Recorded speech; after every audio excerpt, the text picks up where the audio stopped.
Hello, lovely soul! Ayan, welcome back po sa aking channel. Ngayon po ang message is about sa ating inner voice. So, ano ba yung inner voice? Yung inner voice po, ito yung maliit na boses sa ating isipan na kung saan is kumakausap sa atin. Like for example, kung marami po kayong ginagawa sa buong maghapon, sa araw-araw, and yung inner voice nyo is magsasabi sa inyo na kailangan mong magpahinga. Kasi kung hindi ka magpahinga, sooner or later is mapagod ka or in the end baka magkasakit ka. Okay? So, kaya napakahalaga pong pakinggan natin ang ating inner voice. Ang pakikinig po kasi sa ating inner voice, lovely soul, ay isang susi sa isang masaya at maganda at healthy life. Okay? Napakaraming mga tao kasi sa panahon ngayon ang dumadaan sa kanilang buhay na may mga boses sa kanilang isipan na negatibo, okay? Yung nagsasabi na hindi ako sapat na mabuti, may mali sa akin, at hindi ako kaibig-ibig, okay? Yan po yung mga halimbawa.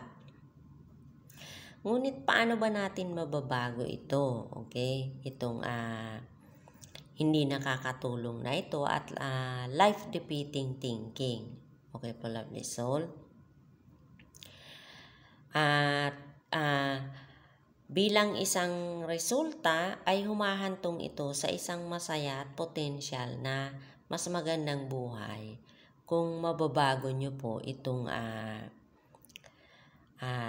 life-defeating thinking na ito. Okay? Kasi kumbaga negative. Okay? So, ang gawin nyo po, kumuha kayo ng ballpen at papel. Sa kabilang side, isulat nyo yung mga negative na sinasabi ng iyong inner voice. And then, sa kabilang side, isulat nyo naman po yung mga positive. Okay? Like for example, yung sinasabi ng iyong inner voice na hindi ako sapat na mabuti. So, sa kabilang side, isulat nyo po ang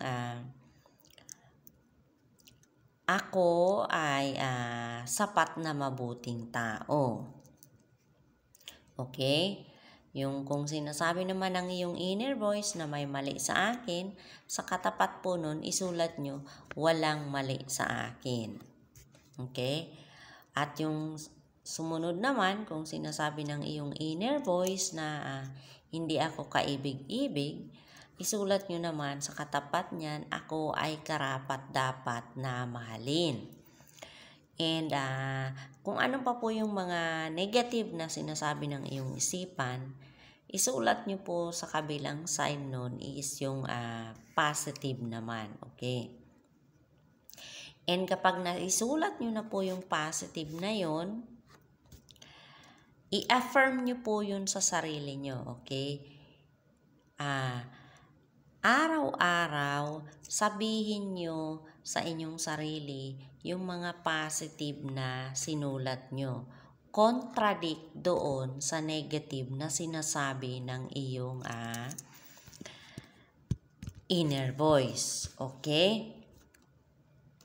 And wag ka pong mag-focus doon sa negative, okay? Mag-focus ka na po doon sa positive na sinulat mo, okay? Kasi tatandaan nyo po na yung what you focus on, expand. So, kaya kailangan mag-focus ka doon sa positive na sinulat mo, okay? Contradict doon sa negative na sinasabi ng iyong inner voice. And ang magiging kalalabasan niyan or ang magiging resulta niyan kapag nag-focus ka doon sa positive na sinulat mo, kapag in-affirm mo yon sa sarili mo araw-araw, ang magiging resulta niyan is hahantong ka sa isang masaya at magandang buhay. Okay po, lovely soul?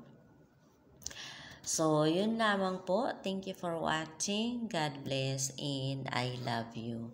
Like, share, and subscribe.